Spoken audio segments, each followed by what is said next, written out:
Es uno de los temas destacados de la jornada. Tras el discurso de Javier Milei, te contábamos que fue el puntapié. El gobierno lo que pretende es eliminar la figura de femicidio como agravante penal, pero además los documentos no binarios, que actualmente en la Argentina son 1.200, y los cupos trans. Fausto. Exactamente, es así, Iván. Y bueno, y aquí detrás nuestros tenemos la foto del presidente Javier Milei. Aquí fue cuando el presidente se manifestó respecto a estos temas, se manifestó de manera contundente, y en las últimas horas quien va por esta misma línea es este hombre, el ministro de Justicia, Mariano Cunio Libarona. El gobierno definitivamente está decidido en eliminar esta figura penal de femicidio. Entonces vamos a ir repasando desde cuándo en la Argentina existe esta figura penal, los números que ha dejado el año 2024 respecto a esto. Pero veamos primero, Vani, el tuit, si te parece, del ministro de Justicia, porque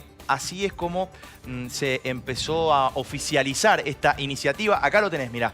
Vamos a eliminar la figura del femicidio del Código Penal argentino porque esta administración defiende la igualdad ante la ley. Y hago un punto ahí porque ellos se sostienen en esto, ¿no? En que en la Constitución existe la igualdad ante la ley y que por eso no debería existir la figura de femicidio. Ese es el argumento que ellos presentan. Exactamente, el principal, consagrada en nuestra Constitución Nacional. Como te decía, ninguna vida vale más que otra. Como dijo el presidente Javier Milei en Davos, el feminismo es una distorsión del concepto de igualdad que únicamente busca privilegios poniendo a una mitad de población en contra de la otra. Fíjate que es un tema que toca aristas técnicas que tienen que ver con el Código Penal y también ribetes sociales, sociológicos, fenómenos que se han dado sobre todo en el último tiempo en nuestro país, como es el feminismo. Acá lo menciona el ministro de Justicia. Durante años han usado a la mujer para llenarse los bolsillos y desmedrar al hombre. Sin importar nuestro sexo, somos todos iguales ante la ley. Vuelve a insistir, ¿no?, con esto de la igualdad ante la ley, y merecemos la misma protección y respeto. Bueno, todo en línea con lo que ya viene haciendo el Gobierno Nacional, como por ejemplo de cerrar el Ministerio de la Mujer. Exacto. Detrás de este proyecto, porque es un proyecto de ley apenas que todavía no se presenta, sí, que pretenden hacerlo a partir del 1 de marzo ya en sesiones ordinarias, está el asesor presidencial, Santiago Caputo, como gran ideario de cada una de las líneas de este proyecto, que únicamente no tiene que ver con la figura del femicidio, sino también con lo del cupo trans, por ejemplo, a la hora de pensar en cuántas personas trans pueden o no deberían trabajar en una empresa, los documentos no binarios implementados por el expresidente Alberto Fernández. Te decíamos, actualmente en la Argentina hay unos 1.200 aproximadamente, exacto, que tienen documento no binario. Lo que sí se aclaró que el objetivo no es avanzar en este sentido con el matrimonio igualitario, no estaría incluido en este gran proyecto de ley que ellos le han dado a llamar o lo han bautizado como de igualdad ante la ley para todos, seas hombre o mujer, y tampoco estaría incluido lo de la ley del aborto. Exactamente, Vani. Está buena la aclaración. Cunio Libarona además reforzó la publicación que veíamos recién con un video que, si te parece, lo compartimos. Dale. A ver qué decía. Tiene que haber paridad y respeto a todos. La Constitución no te dice otra cosa distinta, te dice a la mujer tal cosa, te dice vamos a respetar la igualdad ante la ley. El feminismo radical es una distorsión del concepto de igualdad y aún en su versión más benévola es redundante, ya que la igualdad ante la ley ya existe en Occidente. Todo lo demás es búsqueda de privilegios, que es lo que el feminismo radical realmente pretende, poniendo a una mitad de la población en contra de la otra cuando deberían estar del mismo lado. Llegamos incluso al punto de normalizar que en muchos países supuestamente civilizados, si uno mata a la mujer se llama femicidio, y eso conlleva una pena más grave que si uno mata a un hombre solo por el sexo de la víctima. La política tiene que ser igual para todos, basta de diferencias. Ante la ley tiene que haber paridad, ministro, de hombre, mujer, femicidio. ¿O no? ¿Vos creés que tiene que haber diferencia? Bueno, ahí lo escuchábamos, ¿no?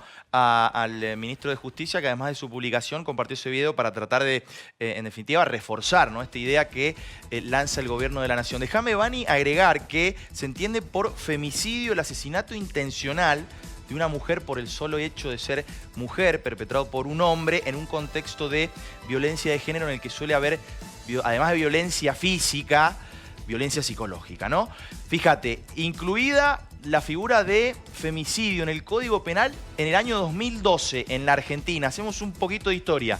Ley 26.791, la modificación, lo que marcabas recién, que el agravamiento para aquellos crímenes cometidos por hombres contra mujeres en contexto de violencia de género, el agravamiento de prisión perpetua. Y el dato que tenemos aquí, y enseguida, si te parece, podemos compartirlo porque vamos a empezar a charlar con algunos especialistas, ¿no? 2024 dejó 267 crímenes de este tipo, en contexto de violencia de género. Es un número importante. Así que, bueno, estos son algunos datos que queríamos mostrar como para pintar un poco el panorama, ¿no? Porque es un tema muy polémico y seguramente se va a discutir y mucho en todo el país. Y en el mundo de los abogados, imagino también opiniones cruzadas, exacto, bien disímiles. Sí. Vos hablaste con uno. Claro, fuimos a buscar el análisis más técnico, más por ahí agarrado desde el Código Penal. Esto nos decía, mirá.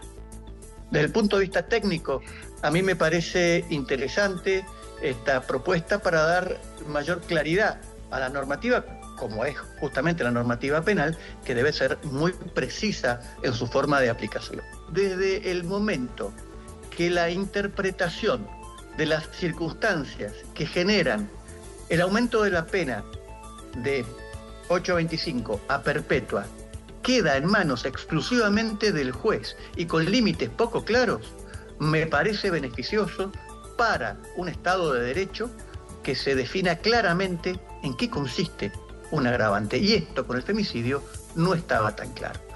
Daba la sensación que valía más la vida de las mujeres que la vida de los hombres y que por eso se reprimía más a los hombres que mataban a las mujeres, porque no estaba claramente definido cuál era el fundamento de esta violencia de género. Ni tampoco se explicaba por qué cuando la violencia de género, porque la violencia de género, los géneros abarcan al femenino y al masculino también. Cuando era de la mujer hacia el hombre y se daba una situación de inferioridad, pero al revés, ¿por qué no se agravaba la pena? Y entonces todas estas situaciones asimétricas yo creo que venían a enturbiar la claridad que tiene que tener una norma en el Código Penal, como es la que lleva una pena, la máxima pena prevista por nuestro ordenamiento, que es la pena de prisión perpetua. Y ya mismo le damos la bienvenida y la sumamos a este espacio a la doctora Carolina Yaqui, especialista en perspectiva y violencia de género. ¿Cómo le va, doctora? Buenas noches. Buenas noches. Muchas gracias por venir. ¿Cómo lee este proyecto de ley que se está cocinando? Vamos a arrancar por la Constitución Nacional. El ministro de Justicia habló de la Constitución Nacional. La Constitución Nacional habla de igualdad, pero también habla de equidad.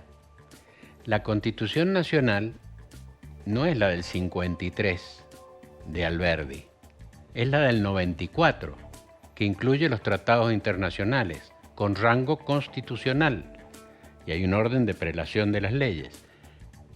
En el año 94, cuando se aprueba la Constitución Argentina del 94, se incorpora la Convención CEDAW. La Convención CEDAW es la que defiende los derechos de la mujer. Y en esa convención se establecen pautas, órdenes, mandatos a los países firmantes. Argentina es uno de ellos. Ahí se explica que género está aplicado a la mujer, en este caso, en esta convención. No como algunos dicen que género es hombre y mujer. En el Tratado Penal de Roma, género es para hombre y mujer. Pero en el Tratado CEDAW, género es únicamente para la mujer. O sea, creo que a veces hay que desasnar algunos discursos que en realidad son machistas o misóginos. Alberdi hablaba de equidad. Sorman, un liberal, filósofo liberal, habla de equidad. Doctora... Porque no, todos somos iguales, pero esa igualdad a veces tenemos condiciones distintas y circunstancias distintas. Vos naciste de una manera, en un lugar determinado, yo de otra, aquel de otra. Y entonces hay que buscar los equilibrios. Ahí está la equidad. En esto, el tema de equidad es fundamental que se tenga en cuenta. No lo tienen en cuenta. ¿Están violando la Constitución? Sí. ¿Vendrá la reforma del Código Penal? ¿Se podrá plantear la inconstitucionalidad? Sí. La Corte decidirá. Bien. ¿Cómo? La Corte decidirá. Seguro. La Corte Nacional hasta la fecha ha ratificado los femicidios y la figura y el artículo del Código Penal. Esa es la máxima autoridad para determinar si algo es constitucional o no. Nosotros le vamos a ir interrumpiendo No, dele, porque todo, tenemos adelante. muchas preguntas por Adelante. hacerle. ¿Qué vino a traer para la sociedad argentina la figura del femicidio en el Código Penal? Mire, lo que vino a traer es justamente esa equidad, porque lo que está comprobado no es Argentina, es en el mundo. Estos derechos nacen porque hay una desigualdad entre el hombre y la mujer. No es igual el hombre y la mujer. No son iguales el hombre y la mujer. Son distintos. A ver, estos mismos que hacen este discurso discuten que una deportista trans compita con mujeres porque dicen que hay una desigualdad. Porque en su base es un hombre. ¿Está? Ahora, ahí aplican la desigualdad. Pero cuando un hombre mata a una mujer, no, son iguales. No son iguales. Y hay más asesinatos de mujeres en manos de un hombre que hombres a manos de una mujer. Ahí esa es una desigualdad evidente que viene a corregir esta norma. Esta norma lo que viene a decir, paren un momentito. ¿Por qué están matando tantas mujeres? Fausto, ¿alguna pregunta? Vos que has estado trabajando el tema. Por supuesto. Doctora, consultarle, aprovechando, ¿cuáles son los pasos, digamos, que se deberían seguir ahora? Supongamos que el gobierno presenta este proyecto. ¿Cómo se reforma ese Código Penal, digamos, en nuestro país? El proyecto tiene que entrar o por Cámara de Diputados o senadores. Yo creo que lo van a presentar, si es que lo van a presentar, si no es una cortina de humo nueva que se esté planteando, lo van a presentar en Cámara de Diputados, donde podrían tener más posibilidades de que el proyecto avance. En Cámara de Senadores no va a avanzar. Con la composición del Senado no va a avanzar.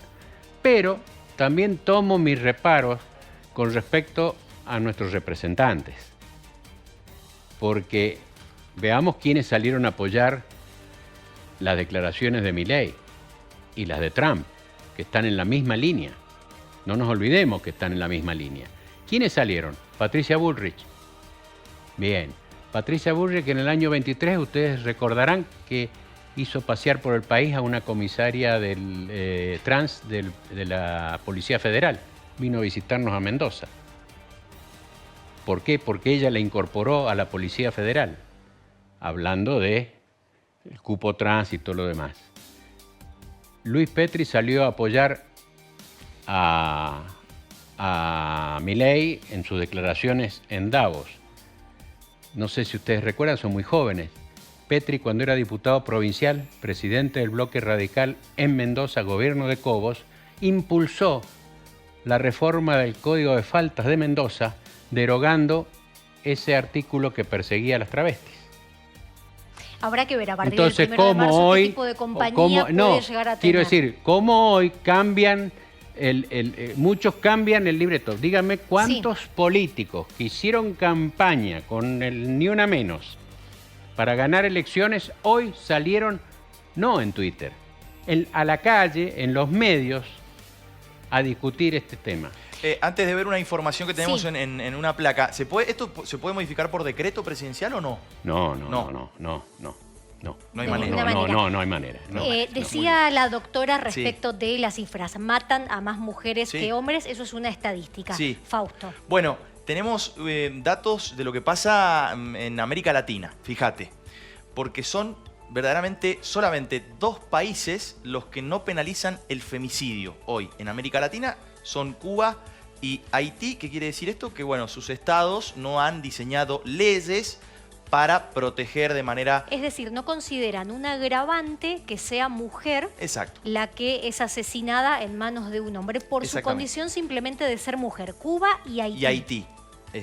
Y 13, este es otro dato también, 13 de los 18 países restantes, entre los que está Argentina, Chile, Uruguay, Brasil, por mencionar algunos, tienen una ley integral contra la violencia, que va un poco más allá, además de tener esa ley particular contra el femicidio. Si te parece, seguimos escuchando voces. Dale, porque, claro. Obviamente hay posturas distintas que se encuentran en el debate. Escuchamos ahora lo que manifiestan desde la agrupación Mumalá. Nos contaban que muchas personas, familiares de algunas víctimas de violencia de género, ya se han comunicado, bueno, algo preocupados por esta noticia. Parece significativo poder pensar, ¿no?, que esa modificación del Código Penal se hace a la luz de los tratados internacionales a los que adhiere nuestro país a través de la Constitución Nacional. En el artículo 75, en el inciso 23, plantea específicamente que debe promover todas las acciones necesarias para poder promover iniciativas de igualdad con mujeres, personas adultas mayores, personas con discapacidades, niños, niñas y adolescentes. Es necesario poder echar luz y ponerle nombre, porque somos las mujeres quienes morimos, como las estadísticas del año pasado, que cada 33 horas ocurrió un femicidio y una muerte violenta en nuestro país por nuestra condición de ser mujer. Creemos claramente que atrasa, pero no nos sorprende porque claramente tenía que ver con los anuncios y toda su campaña electoral. Y sí, viniendo, ¿no?, de la boca del ministro Julio Valora, que recordemos que él fue denunciado por su exmujer que posteriormente murió, entonces claramente querer invisibilizar. Bien, ahí estábamos escuchando la palabra de Mumalá. Ley Micaela, Ley Brisa, por ejemplo, que también vendrían atadas a este cambio. La Ley Brisa protegiendo a los hijos de víctimas de violencia de género y la Ley Micaela también proponiendo capacitaciones. Le pregunto, doctora, breve y agradeciéndole su visita, ¿cuánto retrocede la sociedad argentina si esto sigue su curso? Retrocede mucho. Te voy a hacer una aclaración. Ley Brisas y Ley Micaela, aunque la retiren, la Ley 26485 de violencia de género establece todas las cosas que después repitieron en la Ley Brisa y en la Ley Micaela. La Ley Brisa y la Ley Micaela fueron dos elementos jurídicos solamente para publicidad política, porque ya estaban en la Ley 26485 de orden público y estaban en la Convención Belén de Pará y CEDAW. Todas esas normas ya están en la Constitución y en una ley de orden público. ¿Retrocedemos? Obviamente. No se olviden que el año pasado el secretario de Cultura, que hasta marzo, abril era de este gobierno, dijo que querían llegar hasta derogar el divorcio. Claro. O sea, gracias, no solo esto. Doctora, muy amable.